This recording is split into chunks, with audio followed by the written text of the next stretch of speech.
नमस्कार, मैं हूं Vivek Kumar, lecturer of civil engineering government polytechnic college Sirohi. आज हम लोग जो टॉपिक डिस्कस करने वाले हैं वो है प्रोजेक्टाइल मोशंस। ठीक है, प्रोजेक्टाइल मोशंस में अपन जो पढ़ेंगे वो है इंट्रोडक्शंस। प्रोजेक्टाइल मोशंस को डिफाइन करने के लिए जो इंपॉर्टेंट टर्मिनोलॉजी है उनकी डेफिनेशंस, और जो इंपॉर्टेंट टर्मिनोलॉजी है उनके लिए जो एक्सप्रेशन है उनको डेराइव कैसे किया जाता है। ठीक है, तो अपन स्टार्ट करते हैं इंट्रोडक्शन से। तो अभी तक हम लोगों ने जो पढ़ा था उसमें पढ़ा था कि किसी भी ऑब्जेक्ट को या तो हॉरिजॉन्टल डायरेक्शन में फेंका जा रहा था या उसको वर्टिकल डायरेक्शन में फेंका जाता। जबकि प्रोजेक्टाइल मोशंस में क्या होते हैं कि जब अपन किसी ऑब्जेक्ट को हॉरिजॉन्टल के साथ कुछ एंगल थीटा बनाकर हवा में फेंकते हैं और यदि उस एंगल थीटा का मान 0 डिग्री से 90 डिग्री के बीच में होता है तो उस ऑब्जेक्ट के द्वारा जो पाथ फॉलो किया जाता है या फिर उस ऑब्जेक्ट के द्वारा जो मोशन की जाती है वो मोशन कहलाती है प्रोजेक्टाइल मोशन। ठीक है, तो प्रोजेक्टाइल मोशंस में जब अपन ऑब्जेक्ट को इनिशियल वेलोसिटी u से उसको हवा में फेंकते हैं तो जो उसकी इनिशियल वेलोसिटी है उसका एक कंपोनेंट हॉरिजॉन्टल डायरेक्शन में काम करता है जिसका मान होता है u sin थीटा, और दूसरा कंपोनेंट वर्टिकल डायरेक्शन में एक्ट करता है जिसका मान होता है u sin थीटा। ठीक है, उसके बाद में जैसे सपोज करो अपन ने ऑब्जेक्ट को इनिशियल पॉइंट P से उसको हवा में फेंका है, आफ्टर सम टाइम वो point after some time T time after वो क्यू पॉइंट पर पहुंचता है। तो क्यू पॉइंट पर जो पहुंच रहा है तो वो उसकी हॉरिजॉन्टल डायरेक्शन में भी डिस्टेंस मूव कर रहा है और वर्टिकल डायरेक्शन में भी मूव हो रहा है। ठीक है, इसीलिए अपन कह सकते हैं कि प्रोजेक्टाइल मोशंस के अंदर ऑब्जेक्ट है वो हॉरिजॉन्टल डायरेक्शन में मूव होने के साथ साथ में वर्टिकल डायरेक्शन में भी मूव होता है। इसीलिए यह एक type of motion in a plane और 2D का एग्जांपल है। ठीक है, सेकेंड थिंग कि जब ऑब्जेक्ट इसमें जो वर्टिकल डायरेक्शन में मूवमेंट हो रहा है वो प्योर ग्रेविटेशनल एक्सीलरेशंस के कारण हो रहा है, जबकि हॉरिजॉन्टल डायरेक्शन में किसी भी टाइप का कोई भी एक्सीलरेशन कार्य नहीं करता। इसीलिए हम कह सकते हैं कि ये एक मोशन ड्यू टू ग्रेविटी का एग्जांपल है। इसमें ओनली ऑन ग्रेविटेशनल एक्सीलरेशंस के कारण ही मूवमेंट हो रहा है। ठीक है, तो ये तो था कि इंट्रोडक्शंस के प्रोजेक्टाइल मोशंस होती क्या है।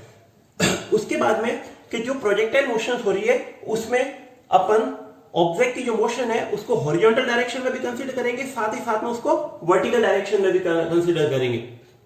तो अपन सपोज करते हैं कि जैसे उसको इनिशियल वेलोसिटी u के साथ हवा में फेंका गया था तो उस इनिशियल वेलोसिटी का एक कंपोनेंट वर्टिकल डायरेक्शन में जिसका मान होगा u sin थीटा और उसका दूसरा कंपोनेंट हॉरिजॉन्टल डायरेक्शन में कार्य करेगा जिसका मान होगा u cos थीटा।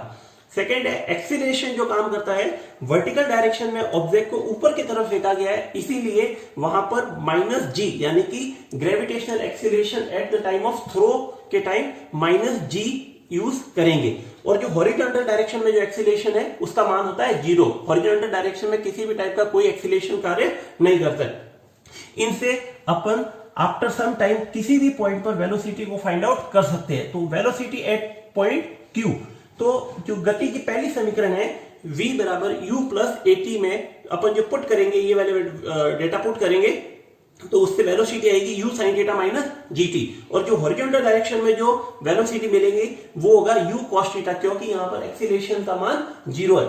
अब इसमें इसका मतलब है कि किसी भी पॉइंट पर वेलोसिटी चेंज नहीं हो रही है, तो हॉरिजॉन्टल डायरेक्शन में वेलोसिटी हमेशा कांस्टेंट रहती है। ठीक है, नेक्स्ट है जो इंपॉर्टेंट टर्मिनोलॉजी है उनकी डेफिनेशन। तो इंपॉर्टेंट टर्मिनोलॉजी में सबसे पहले आता है एंगल ऑफ प्रोजेक्शन, यानी कि जब ऑब्जेक्ट को इनिशियल पॉइंट या पॉइंट ऑफ प्रोजेक्शन से उसको हॉरिजॉन्टल के साथ कुछ एंगल बनाकर हवा में फेंका जाता है तो वह एंगल कहलाता है पॉइंट ऑफ प्रोजेक्शन, जिसको अपन थीटा से रिप्रेजेंट करेंगे। सेकेंड है वेलोसिटी ऑफ प्रोजेक्शन, जिसको रिप्रेजेंट किया गया है स्मॉल u से। तो जो इनिशियल पॉइंट है P से ऑब्जेक्ट को हॉरिजॉन्टल के साथ थीटा एंगल बनाते हुए जिस वेलोसिटी के साथ उसको हवा में फेंका जाता है वह वेलोसिटी कहलाती है वेलोसिटी ऑफ प्रोजेक्शन, जिसको u से रिप्रेजेंट किया गया है। ठीक है, थर्ड है टाइम ऑफ फ्लाइट, जिसको रिप्रेजेंट कर रहे हैं कैपिटल T से। तो जब ऑब्जेक्ट को इनिशियल पॉइंट P से हॉरिजॉन्टल के साथ कुछ एंगल बनाकर हवा में फेंका जाता है, अब कुछ समय पश्चात वह उसी प्लेन में स्थित किसी नेक्स्ट पॉइंट पर सपोज करो P डैश पर आकर वो गिर रहा है, तो ऑब्जेक्ट को P से लगाकर P' तक पहुंचने में जो समय लगता है या फिर ऑब्जेक्ट जितनी देर हवा में रहता है उस टाइम ड्यूरेशन को कहा जाता है टाइम ऑफ फ्लाइट। ठीक है, नेक्स्ट है हॉरिजॉन्टल रेंज, जिसको अपन रिप्रेजेंट करेंगे कैपिटल R से। तो ऑब्जेक्ट को जब इनिशियल पॉइंट P से फेंका जाता है और वापस उसी प्लेन पर आकर P' पॉइंट पर आकर गिर रहा है, तो जो P और P' यानी कि इनिशियल पॉइंट और फाइनल पॉइंट के बीच की जो हॉरिजॉन्टल डिस्टेंस है उसको अपन बोलेंगे हॉरिजॉन्टल रेंज, जिसको अपन R से रिप्रेजेंट कर रहे हैं। ठीक है, नेक्स्ट है मैक्सिमम हाइट, कैपिटल H और H मैक्स से रिप्रेजेंट करेंगे। तो जब ऑब्जेक्ट को इनिशियल पॉइंट P से उसको हवा में फेंका जाता है तो वो धीरे धीरे ऊपर की जाता है, ऊपर की तरफ जाता है। एक कंडीशन ऐसी आ जाती है जहां पर वो उसकी वेलोसिटी का जो वर्टिकल कंपोनेंट है उसका मान 0 हो जाता है, इसके कारण वो और ऊपर नहीं जाता और उस पॉइंट पर वो मैक्सिमम हाइट को गेन कर लेता है। उसके बाद में वापस ऑब्जेक्ट है वो डाउनवर्ड डायरेक्शन में मूव होने लगता है और वो उसी प्लेन पर किसी पॉइंट पर आकर गिर जाता है। तो वह पॉइंट जहां पर वेलोसिटी का जो वर्टिकल कंपोनेंट का मान है उसका मान 0 हो जाता है, तो उस पॉइंट पर जो ऑब्जेक्ट की जो हाइट होती है उस हाइट को बोला जाता है मैक्सिमम हाइट। ठीक है, उसके बाद में है ट्रेजेक्ट्री। ट्रेजेक्ट्री कि जब ऑब्जेक्ट को इनिशियल पॉइंट से अपन ने हवा में फेंकते हैं तो उसके द्वारा जो पाथ तय किया जाता है, उसके द्वारा जो पाथ फॉलो किया जाता है, उस पाथ को बोला जाता है ट्रेजेक्ट्री।